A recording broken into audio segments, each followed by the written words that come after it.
Plantando Semillas, un podcast con Aaron Muñoz.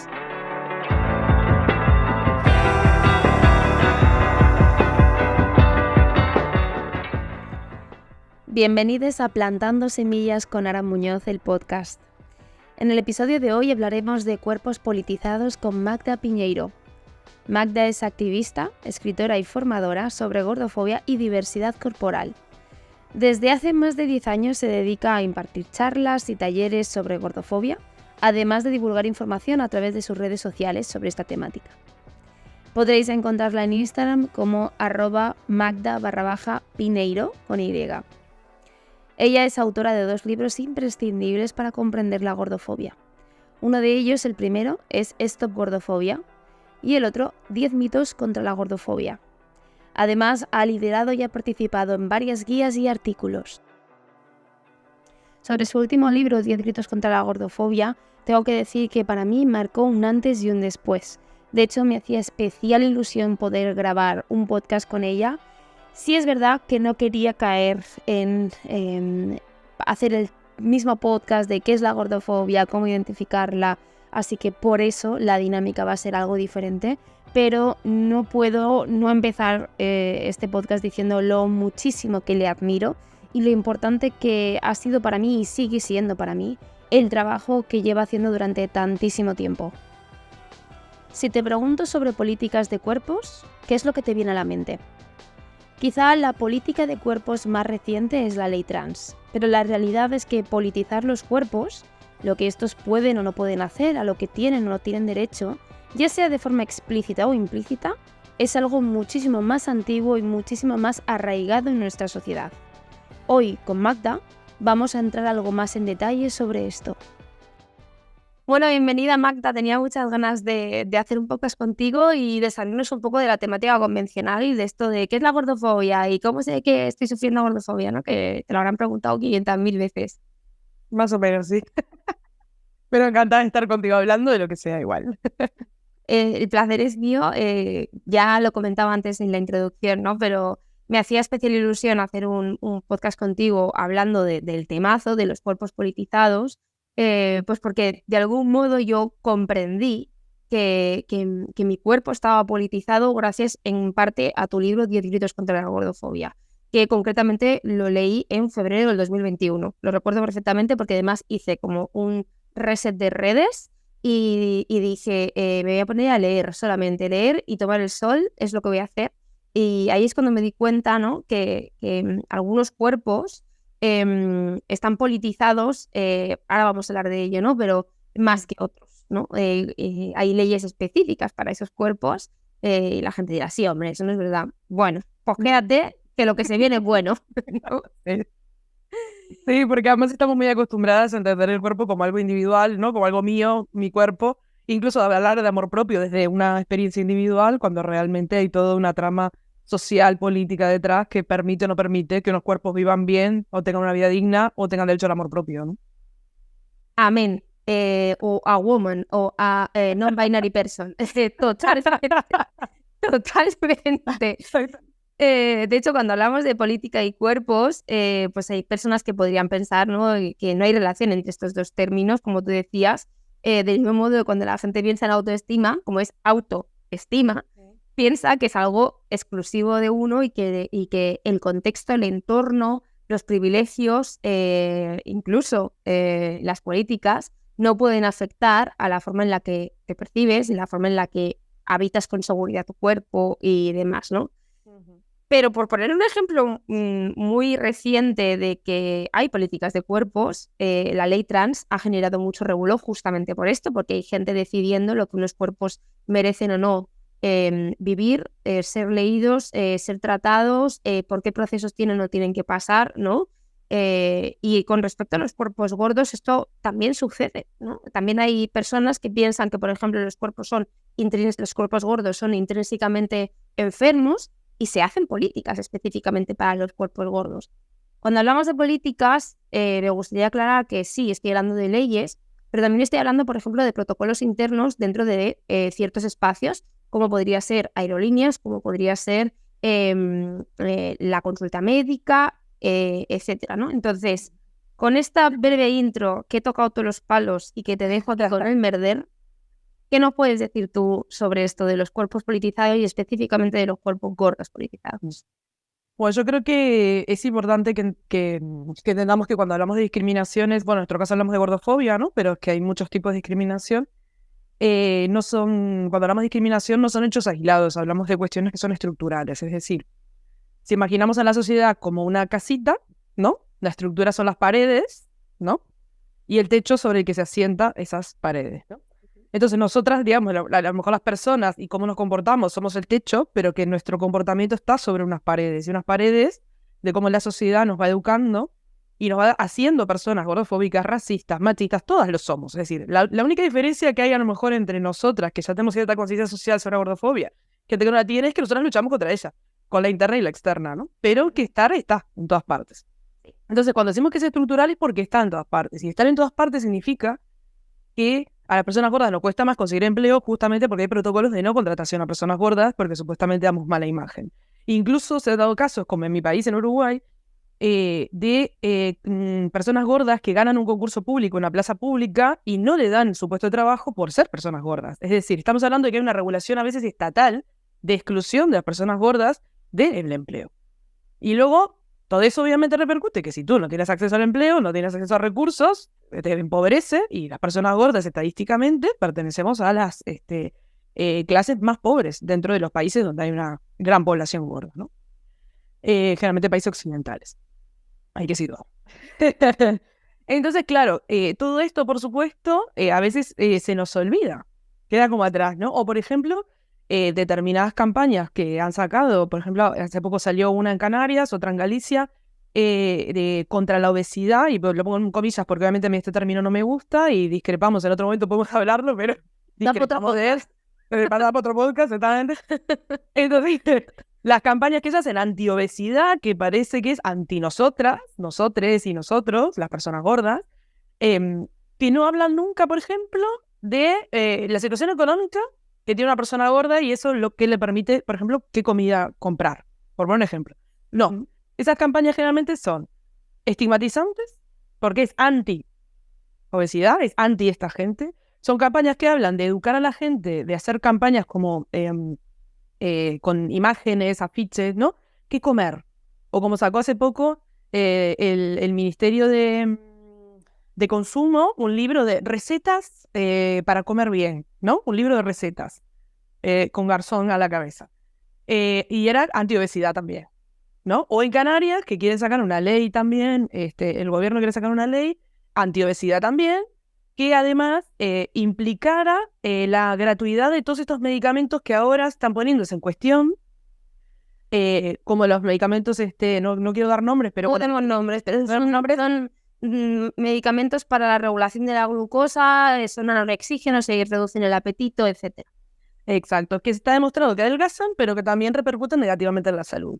Ajá. Entonces es como, bueno, y adelgazan a corto plazo, como sabemos, a largo plazo no hay nada que lo garantice. Ajá. Entonces son campañas antipersonas, porque estamos diciendo que estigmatizan, que patologizan, que no hablan de la situación económica de empleo de discriminación que nosotras vivimos, porque hace así frente a la gordofobia, y además nos enferman, ¿no? Entonces, ¿de qué estamos hablando al final? De que nuestros cuerpos son cuerpos que la política sí regula, pero regula para el mal.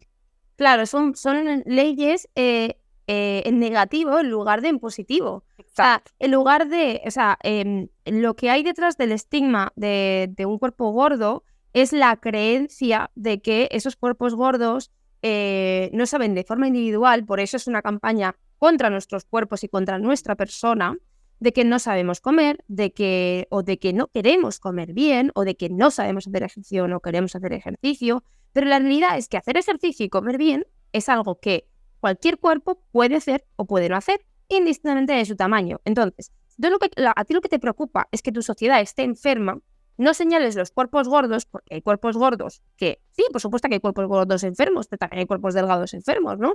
Hay cuerpos gordos que sí que hacen deporte, que sí que comen una gran cantidad de verduras, legumbres, etcétera, que esto no significa que no coman pues, dulces, pizzas y otras cosas como lo hacen los cuerpos delgados, ¿no? O sea, a ti lo que te preocupa es que hay cuerpos enfermos tienes que hacer medidas en positivo de qué cosas añadir para que esos cuerpos dejen de estar enfermos.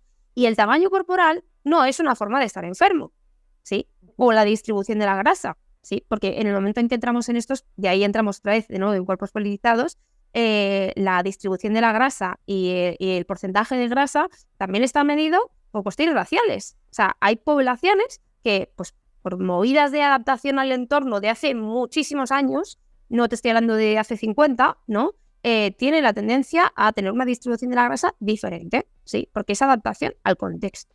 Igual que también hay diferencia en la morfología de la nariz en función de si vives en zonas altas o vives en zonas cálidas, etcétera. Es una cuestión de cómo el ser humano se ha ido adaptando a los contextos en los que ha vivido.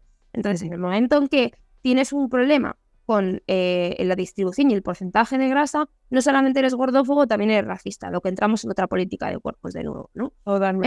Entonces, estas leyes, en lugar de ser en positivo, de decir, oye, vamos a fomentar que la gente haga deporte, vamos a fomentar que la gente descanse, vamos a fomentar que la gente tome más frutas y verduras y vamos a hacerlas accesibles, ¿no? ¿Vamos a hacer políticas en positivo? No, se hacen políticas en negativo y se hacen políticas antipersonas de forma individual, de modo que es mucho más fácil barrer para afuera. Y a mí la sensación que siempre me ha dado con esto es que es como fingir que estamos trabajando, pero en realidad solo estamos llenando las arcas, pero no estamos moviendo el duro, porque realmente no estamos haciendo nada de verdad que genere un cambio global. Es que al final, o sea, si lo aterrizamos todas estas campañas que se hacen desde el ámbito estatal, o sea, a mí me parece bien que haya educación alimentaria. Creo que, por supuesto, claro, no estoy en contra de eso, ¿eh? O sea, claro. no tengo ningún problema con que haya educación alimentaria, ningún problema con que se diga, se hagan espacios deportivos, por ejemplo, ¿no? Que se generen espacios deportivos en las comunidades, en los municipios y demás. A mí me parece estupendo. Lo que pasa es que estás haciendo una política en la que no estás pensando en las personas. Y además, no estás tanto incidiendo en los contextos, ¿no? Sino creyendo en una mera voluntad individual. Entonces, ¿a qué voy con esto? Es que yo puedo tener toda la educación alimentaria del mundo, que la tengo, por cierto, pero si yo no tengo recursos para comprar la comida que sé que tengo que comer, que es la que me hace bien, la que me nutre, no que me adelgaza, la que me nutre, yo no tengo los recursos. Entonces, ¿a mí de qué me sirve? ¿No? Que hagan campañas de educación alimentaria, que además siempre se enfocan a la gente gorda, y que la gente flaca hay mucho que tampoco sabe comer, pero siempre se meten con nosotras, ¿no? Pero aunque hubiera una campaña que a mí me gustara que fuera para toda la población, ¿no? Educar a todo el mundo respecto a qué es nutritivo y qué no es nutritivo, la realidad es que si no tenemos los recursos, a mí no me sirve de nada esa información. Y nunca se habla de los recursos. Nunca en esos grandes proyectos de los gobiernos, nunca está poner por delante, bueno, qué recursos hay en la población, qué empleo, qué tasa de paro, quién tiene más desempleo, ¿no? Generalmente en la escala de las mujeres gordas tenemos menos empleo que el resto, ¿no? La gente racializada. Entonces, ¿por qué no hablamos de esto? La gente LGTB, incluso antes hablas de la ley trans, pues la ley trans también habla de esto, ¿no? De la discriminación laboral de las personas trans. Entonces, ¿quiénes son las personas que estamos fuera de esos ámbitos? ¿Y quiénes somos las que tenemos los recursos? Hablemos de esto. Hablemos, por ejemplo, de que de nada sirve que hagan espacios deportivos en los municipios, en los barrios y demás, si las personas gordas, por la discriminación que sufrimos, tenemos una vergüenza terrorífica a hacer ejercicio en un espacio público. Que la mayoría que queremos hacer deporte o nos escondemos, o lo hacemos con otras gordas, o buscamos un entrenador personal, hasta que en algún momento tengas un cuerpo más o menos digno de ser mostrado si es que alcanzas ese cuerpo. El otro día salió hace poco un video lo compartió una compañera de Madrid, un video de una persona gorda en un gimnasio al que le habían grabado de extranjero para reírse, ¿ves? Es decir, los espacios deportivos, los gimnasios son lugares hostiles para las personas gordas y luego nos dicen que vayamos. Entonces, ¿qué necesitamos las personas gordas? Primero, a mí me gustaría que antes de hacer una campaña de ese tipo alguien me preguntara, no a mí, a la gente gorda en general. Y claro, por supuesto. Hagan una encuesta, ¿qué necesitan ustedes como personas gordas? Probablemente muchas digan, la verdad, empleo. ¿No? Por lo que sea. Por lo que sea. Por lo que sea, me gustaría que a mi prole, ¿no? Si tengo hijas gordes, o amigas, o hermanas, o lo que sea, le dejaran de discriminar en el cole. Necesitamos políticas públicas contra el bullying escolar, porque el bullying escolar nos lleva a dejar de estudiar, nos lleva a dejar de hacer deporte, nos genera conflictos con la comida, genera trastornos de la conducta alimentaria. Entonces, ¿por qué no nos preguntan qué necesitamos y dejan de decidir por nosotras? Porque y aquí voy a saltar con el primer haterismo, a mi propia profesión. Porque preguntan a los señoros blancos, delgados, nutricionistas que no han pasado consulta en su puñeterísima vida, a ellos les preguntan qué es lo que deberían hacer las personas gordas para adelgazar. Bueno.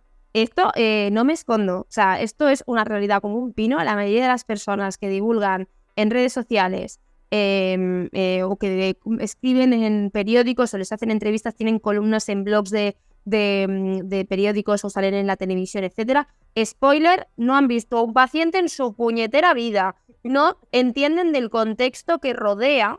Se pueden haber leído 1000 papers, se pueden haber leído 1000 noticias, 1000 estadísticas pero no han pasado consulta en su puta vida. Y si no pasas consulta, no entiendes la complejidad en la que te encuentras cuando quieres acompañar a una persona a mejorar su salud, pero hay limitaciones económicas, hay limitaciones de tiempo. Antes decías, ¿no? Si preguntásemos a las personas gordas, que seguramente qué es lo que le querrían, ¿no? Trabajo. Yo añado algo, trabajo digno. Porque trabajo, pues seguro que hay miles, pero es que yo he tenido personas que tienen 2, 3 trabajos. Claro, no tienen tiempo para cocinar. ¿Qué más les voy a decir yo? No, cuando llegues a casa, ponte a hacerte la crema de verduras, que son 30 minutos. Mira, yo en esos 30 minutos me he duchado, me he recalentado un ramen y ya estoy durmiendo, ¿no? Entonces, ya pasa el tiempo, ahora que lo estás diciendo, a mí me pasa mucho, por ejemplo, que como soy una persona con problemas de salud mental, tipo ansiedad y demás, en periodos más depresivos también pienso, ¿no? Muchas personas con problemas de salud mental no tenemos energía, ni tiempo, ni disposición para cocinar, por ejemplo. Bueno, de hecho, se terminas tirando de lo que encontrás. O sea, las circunstancias están atravesadas por... No, las circunstancias de cada persona, de cada cuerpo, están atravesadas por una serie de cuestiones pues, políticas, económicas, culturales, de salud, familiares, etcétera. Es una realidad. Exacto. De esto que me estabas hablando se llama disfunción ejecutiva y, de hecho, como estamos hablando de cuerpos politizados, evidentemente estamos hablando específicamente de cuerpos politizados gordos, porque por lo que sea, de algo que entendemos tú y yo, pero voy a añadir también el tema de la salud mental, ¿no? Una persona neurodivergente, una persona en una situación de supervivencia de entornos traumáticos o de negligencias, una persona migrante que es una experiencia traumática al uso, ¿no?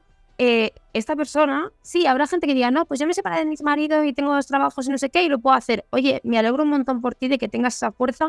Siento muchísimo que hayas tenido que pasar por todo lo que estás pasando y que tengas que hacer el doble de esfuerzo para sobrevivir, pero la realidad es que no todo el mundo responde igual a las mismas circunstancias. Y en la disfunción ejecutiva de la que hablabas, ¿no? De cuando tenemos ansiedad, depresión, algo como levantarnos y hervir arroz nos puede suponer un mundo, hasta el punto de que dejamos de comer arroz porque es más fácil coger pan de molde, ¿sí?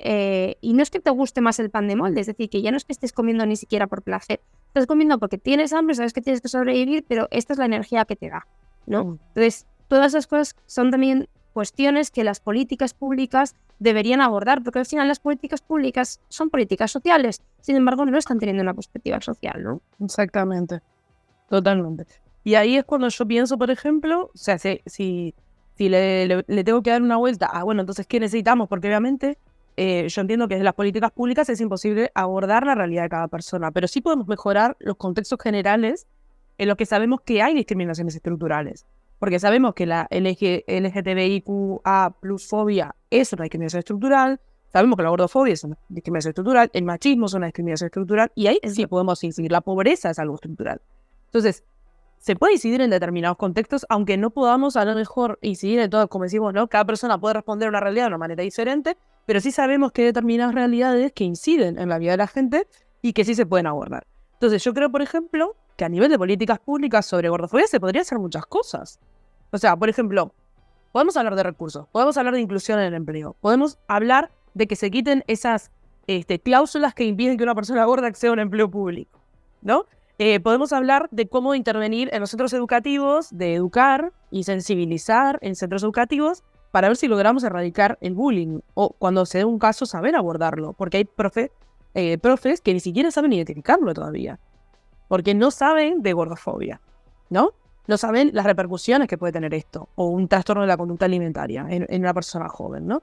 Pienso también, por ejemplo, en las leyes que se sacaron en Argentina y en Uruguay están en proceso, la ley de talles, que son leyes que promueven que la industria textil tenga ropa para todas las personas, de todas las tallas, y que además sea denunciable que te traten mal en una tienda, porque muchas personas gordas recibimos un maltrato o un trato no digno en los establecimientos de ropa, ¿no?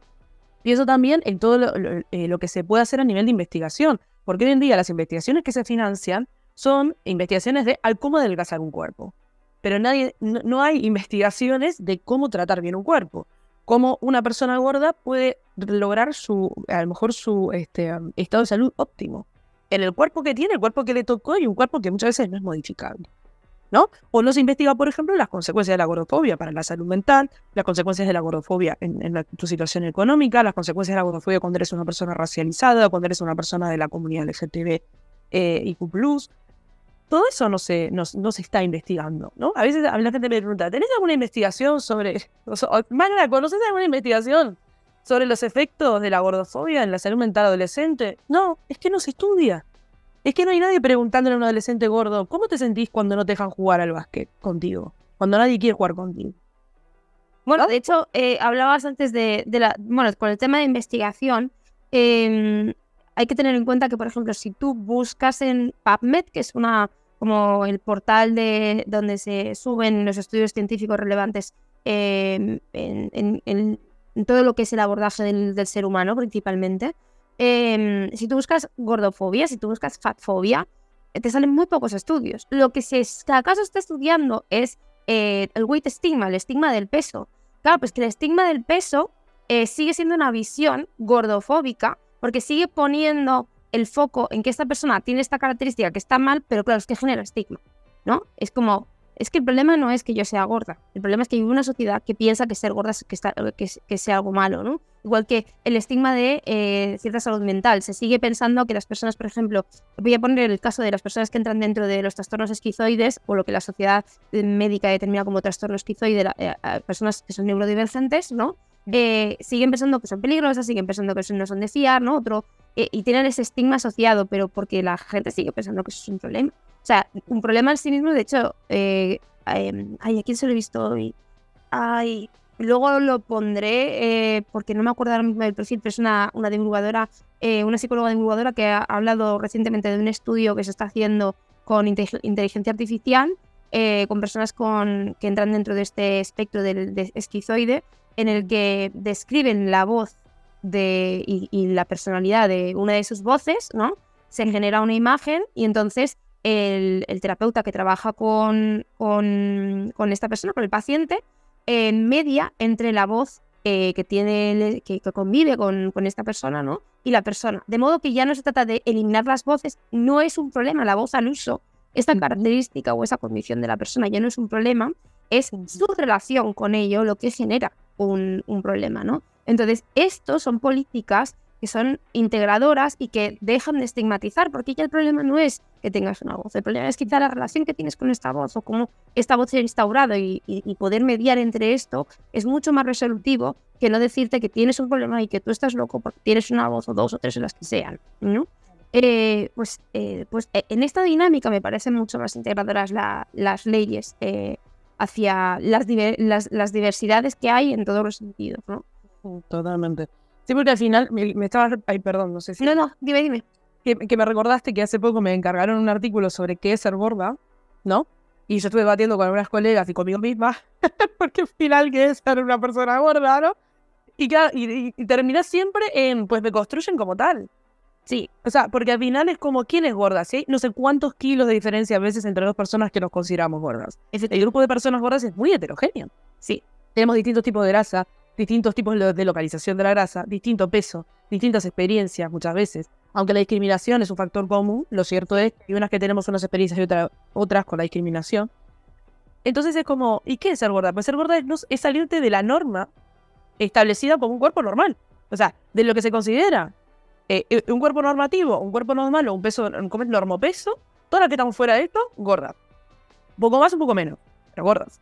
Y al final, sobre esa construcción de qué es ser gorda, es donde se construye todas estas políticas públicas y donde se construye toda la discriminación social, cultural, económica, etcétera, que se reproduce constantemente contra los cuerpos que son marcados como gordos, ¿no? Entonces, por supuesto, el problema es como el estigma del peso no es algo que yo posea. Claro. O sea, yo no poseo un cuerpo estigmatizado, es que mi cuerpo es construido como un cuerpo a estigmatizar. Y esa es la diferencia. Y es construido desde ahí, además. Porque al final la gente, cuando ya le rebatís que la gordofobia está mal, que te hace sufrir, que te genera problemas, ¿qué tal?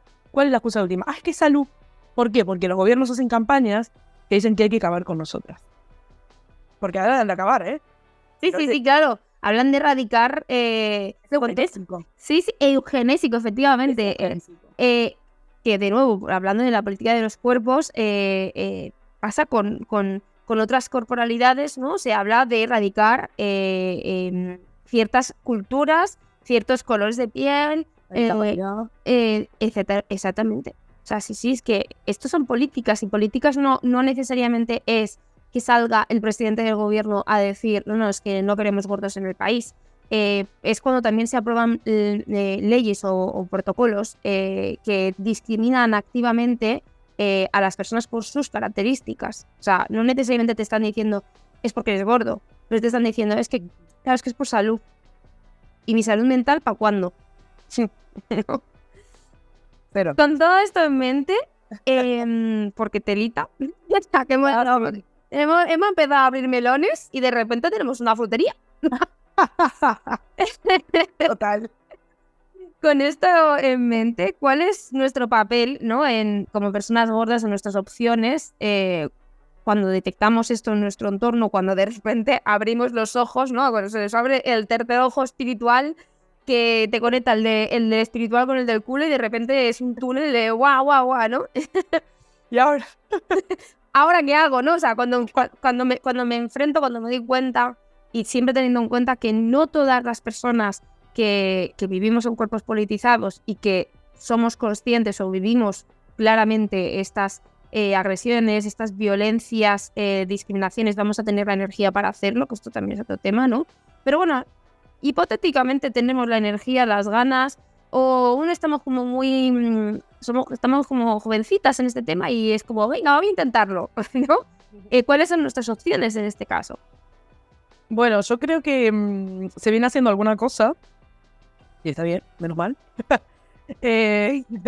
Sí, porque por ejemplo pienso que la ley de tallas que se movió desde el activismo en Argentina y se consiguió al final que se aprobara y demás, fue un hito, ¿no? Al final en este tema. En Argentina también se hicieron unos cuadernillos sobre gordofobia desde el INADI, que es el Instituto sobre Discriminación y demás. Uh-huh.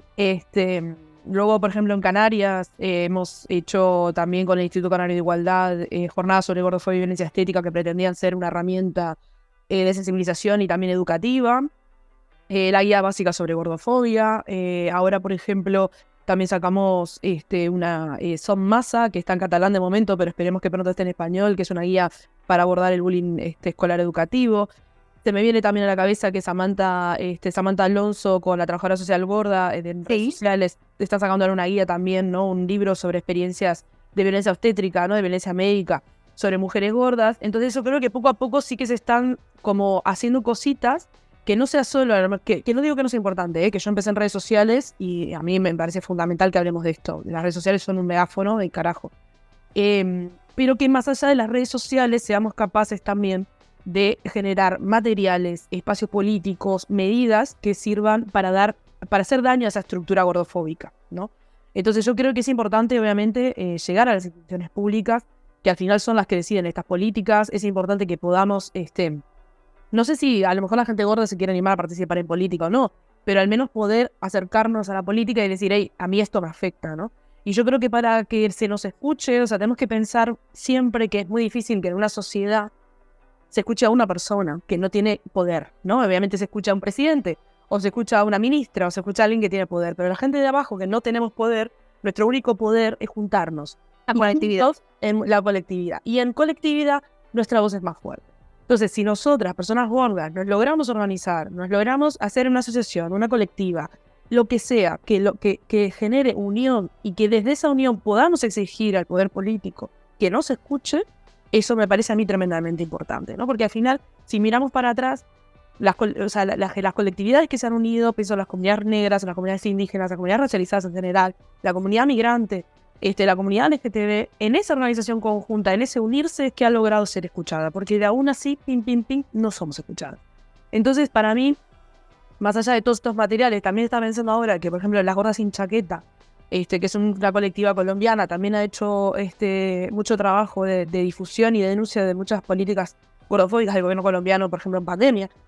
¿No? Es decir, mucha gente que está haciendo como cositas ahí, pero es verdad que organizadas y dejando constancia como una guía, como un libro, como algo que sirva para las que vienen de atrás también, ¿no? Porque no quede aislado, que no sea fugaz. Tenemos que buscar para mí la manera de colectivizarnos y de generar cosas que vayan de generación en generación, que no tengamos siempre que empezar a seguir, ¿no? Que todo lo que estamos haciendo, las que estamos ahora, dentro de 20, 30 años, las que vienen detrás, porque la gordofobia va a seguir, lamentablemente, podemos avanzar, pero esto es lento. Entonces, que tengan herramientas y que vean lo que otras hicimos para seguir avanzando, ¿no? Yo creo que eso es un poco la dinámica desde mi punto de vista. Y si me permites, añadiría algo que tiene mucho que ver con un webinar que cuando se emita este podcast ya lo habrás hecho, con la esperanza de que lo vuelvas a repetir, ya te lo digo. Con la importancia de también de ocupar el espacio que merecemos en esta lucha, ¿no? Porque si bien es de agradecer que contemos con aliadas en diferentes áreas, ¿no? Tanto pues, en la nutrición, en la medicina, en la política, por supuesto, ¿no? Pero no tiene mucho sentido que estén hablando de políticas por ejemplo, de racismo, personas centroeuropeas y blancas, ¿no? No tiene mucho sentido, ¿no? Una persona que no ha experimentado no todas las personas racializadas son personas migrantes, ¿no? Pero sí que suele estar como muy ligado, ¿no? Entonces, no tiene sentido que esté hablando de políticas de migración una persona que no lo ha experimentado, que no sabe la complejidad que hay detrás. Entiendo que detrás de sufrir determinadas opresiones y violencias sistémicas, también hay dificultad para acceder a estudios superiores que luego te permitan espacios como estar en la política, ¿no? Pero estoy segura de que hay personas gordas que son políticas, hay personas gordas que son médicos, hay personas gordas que son fisioterapeutas o lo que sea, escritores, etcétera, ¿no? Y desde aquí ya aprovecho y hago un llamamiento, si es tu caso, escríbeme un email, porque mi intención es que podamos darnos voz y ocupar espacio a las personas gordas sin desmerecer el apoyo que hacen las aliadas, pero creo que delante de esta lucha tenemos que estar nosotras, porque cuando vemos a una persona gorda luchar, también es una forma de motivarnos a decir, yo también quiero luchar, ¿no? Si solo veo personas delgadas hablar de mí, también me hace entender que mi espacio, mi tamaño, mi cuerpo no es bien recibido y que me tengo que poner en ese papel de víctima y de dejarme defender en lugar de poder sacar yo también las garras, ¿no? Entonces, ya que llamas a la colectividad, yo también lo hago, hagamos colectivo de personas gordas por y para nosotras, por supuesto contando con el apoyo de aquellas personas que nos quieran apoyar, serán bien recibidas, pero teniendo claro que la visibilidad tiene que ser de nuestros cuerpos, porque es la única forma de que se tome en consideración y se nos ponga en valor lo que decimos. Además es que forma parte de la propia discriminación gordofóbica la invisibilización de los cuerpos gordos. Entonces, y creo que el culmen de esa invisibilización es invisibilizar a la gente que además hace activismo contra eso, ¿no? Es decir, es como esa, no va más de la invisibilidad. Es como, yo, que me perdonen las compas negras, que les voy a robar el término, pero yo no quiero salvadoras flacas, como tampoco quiero salvadoras blancas, ¿no? Amén.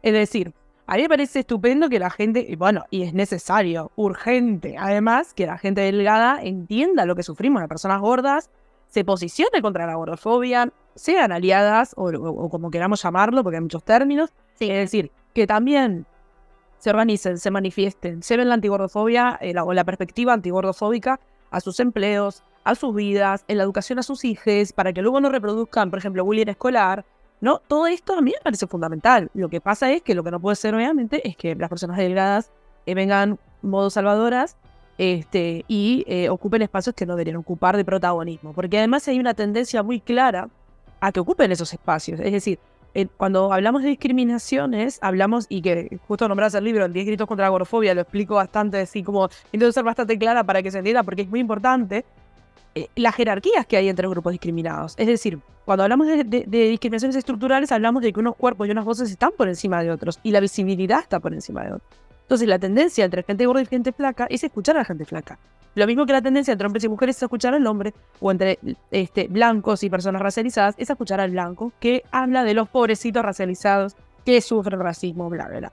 Y después, cuando escuchas a una persona negra hablar de su discriminación, muchas veces la gente dice, ay, qué violenta, ay, qué agresiva, ay, qué agresiva, sí. Y es como, pero ¿qué crees que hace toda esta violencia? Tomala que es tuya, ¿no? Entonces, y con las gordas pasa lo mismo. Es decir, hay una tendencia clara a escuchar a la gente flaca que habla de nosotras. Y además que habla muchas veces desde un lado que nosotras no estamos hablando tanto, ¿no? De nuestras historias como víctimas, como pobrecitas sufridoras.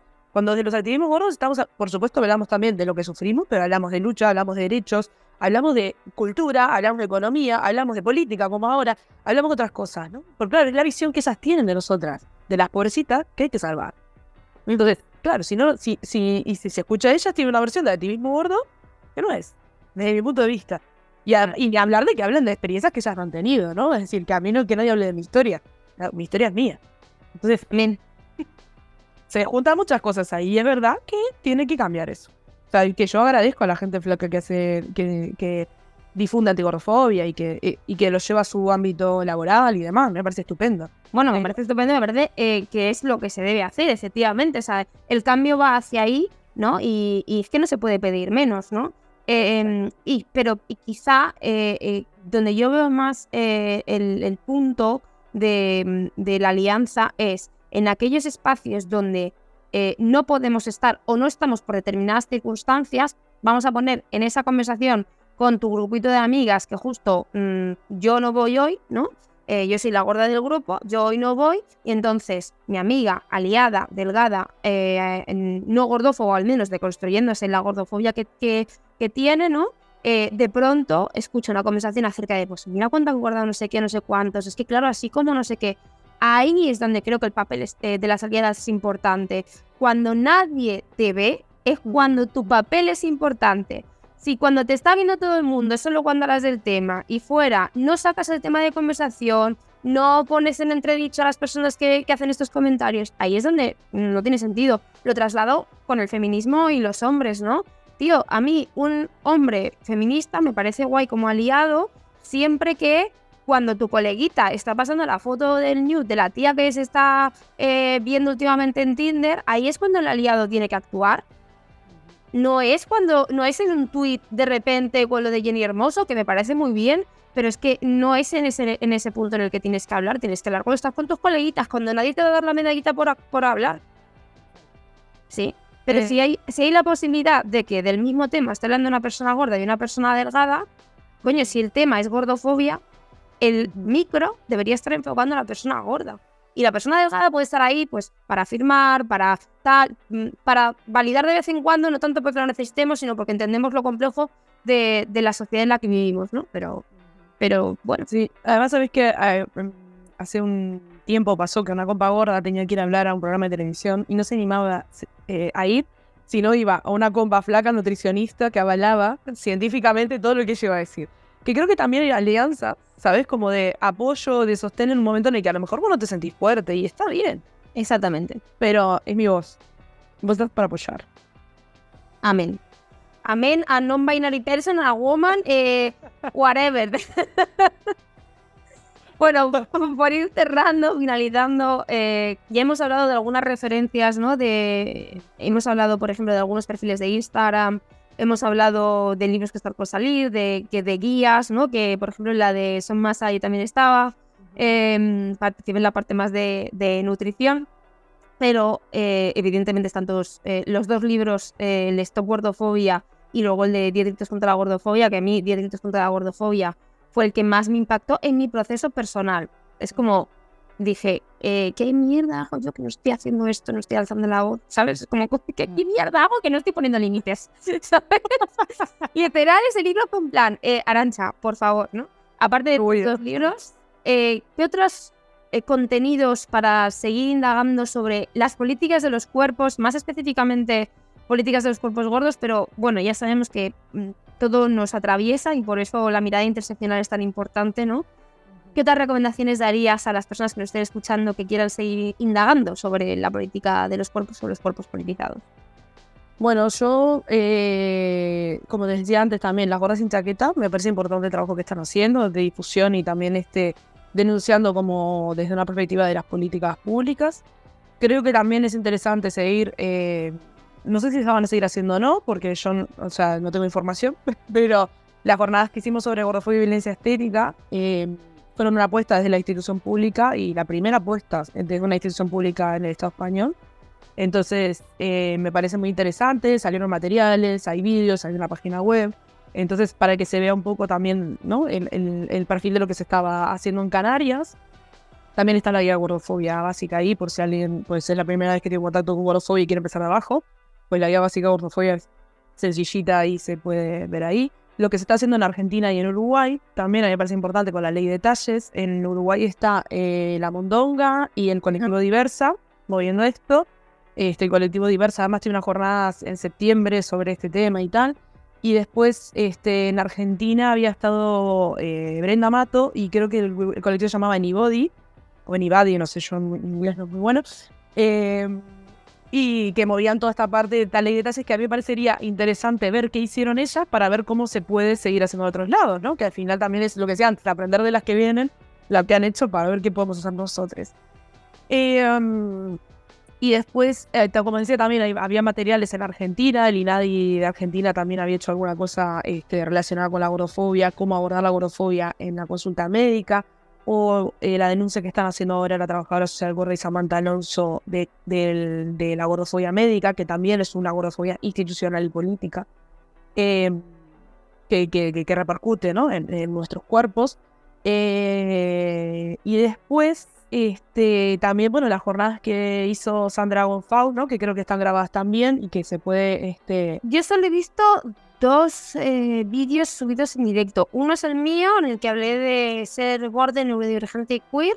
Y otro creo que fue justamente la charla de donde aparecía Sandra, creo que salía también Ana Armengol de Pelillos a la Mar y Laura, no me acuerdo el apellido ahora. Pero yo solo he visto 2 en su canal de YouTube. Pero sí, también es una opción de algún contenido así. Y en cuanto a libros, yo añado, para entender esto de la importancia de la mirada interseccional y de que si tienes gordofobia interna, también tienes racismo interno, es Fear to the Black Body. El libro está en inglés, lamentablemente no está en español. No sé si alguien lo ha traducido a modo amateur, pero también me parece que es interesante para entender la política de los cuerpos desde diferentes perspectivas, ¿no? Sí, de Sabrina Strings. Y también el Tienes derecho a permanecer gorda, de Brigitte Obar, que también habla de alguna cosa así como de su racialidad y gordura también. ¿Y qué más te iba a decir? De podcast, el de Acuerpada, creo que es el de No necesitas adelgazar, también me parece interesante. El de Nadie hablará de nosotras también es una excelente opción, porque pues eso, son 2 personas gordas hablando de lo que impacta en su día a día y esa invisibilidad, ¿no? Y Sandra, por cierto, Sandra Gonfalves, que organizó estas jornadas, ella en su perfil también tiene mucha denuncia de temas gordofóbicos de empleo y de política y demás, entonces también puede ser un perfil interesante a seguir si te interesa este tema en concreto. Y bueno, aunque es un típico, pero El cuerpo no es una disculpa, de Sonia René Taylor, también habla de, pues eso, justamente es una persona no binaria, es una persona queer, es una persona racializada y es una persona gorda, y habla justamente de, pues eso, de todo lo que se le ha dicho, se le ha impuesto socialmente, a veces incluso legalmente, que tenía que hacer o decir debido a su corporalidad, y como esta persona pues se niega a hacerlo y dice que no se va a volver a disculpar por ello. Es un clásico, pero bueno, como facilito de leer, está disponible en bibliotecas públicas para hacer accesible también el contenido a la gente. Sí, y además de redes, estaba pensando ahora, por ejemplo, que Ryoko, que también participó en la guía Son Masa, sí, que en redes es Black Rainbow, sí, Instagram, pues también tiene mucho contenido interseccional, porque realmente aborda muchos ejes. Obviamente, pues creo que su eje principal es el racismo, pero habla de racismo y gordofobia, de racismo y antiespecismo, o otros ejes interseccionales. Luego también a nivel de gordofobia y racismo está Brown Sugar, que también sí, habla de cuerpos políticos. Y hace poco, creo que habla más, bueno, es más de temas de sexualidad y gordofobia y racismo, pero bueno, Leuric Valentín también sacó un libro hace poco de sus experiencias personales en torno a la sexualidad y mete también tema gordofobia y racismo ahí, desde una perspectiva muy personal, pero que me parece interesante también por si alguien quiere leer algo sobre el tema, pues ahí está también el libro de Leuric Valentín que se llama Gorda Desobediente. De hecho, me acabas de recordar que también, yo solo lo conozco en inglés, pero hay un libro que se llama Fat and Queer, que es que habla de 5 experiencias en torno a estas características, esta diversidad en lo sexual, en lo identitario, en lo relacional y en la corporalidad, de cómo se ha vivido, no recuerdo cómo se denomina el libro en sí, más allá de Fat and Queer, pero muy interesante para verlo en diferentes perspectivas. Y bueno, está el libro de Amor Gordo, que salió también hace poco. Hago el disclaimer, es un libro que es duro, es un libro que es difícil, porque son experiencias de gente cercana. Entonces, bueno, si no estás en un momento muy safety en este sentido con tu corporalidad, que tienes derecho a haber integrado lo que la sociedad dice de ti y no sentirte segura en este momento, pues que te lo andes con ojo y que lo leas con cuidadito. A mí personalmente los 2 capítulos que más me gustan son el de TSH y el de Comando Gordas.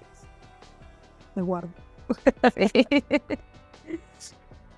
Pues ni tan mal, ¿no? Al final, Marta, creo que hemos tocado muchos palos. Gracias infinitas por tu sabiduría, por tus experiencias, por tu lucha, en especial en lo político, ¿no? Porque sí, efectivamente, como personas gordas, pues podemos hacer activismo, pero justamente en tu caso, pues por esto del gobierno carneal y demás, había una visión que para mí era imperdible y que necesitábamos hablarla desde ese lugar. Así que gracias infinitas por este ratito. Nada, gracias a vos por la invitación, por sacar temas así como tan interesantes. A mí me cuesta a veces como hablar esta parte política porque luego la gente dice, está con los partidos, no sé qué, y es como no, es que creo que tenemos que incidir ahí también, que es un espacio en el que el activismo contra la gordofobia también tiene que incidir y que creo que podemos encontrar vías de transformación ahí también, ¿no? Es decir, es un espacio más en el que hay que trabajar y seguir activando. Así que nada, gracias por este ratito de conversar y poder compartir mis pareceres y demás y a seguir luchando, no queda otra.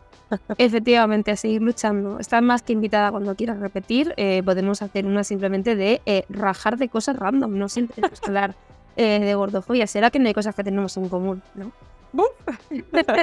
Cuando quieras, yo encantada. Bueno, muchas gracias, de verdad. Un gustazo, de verdad. Un abrazo.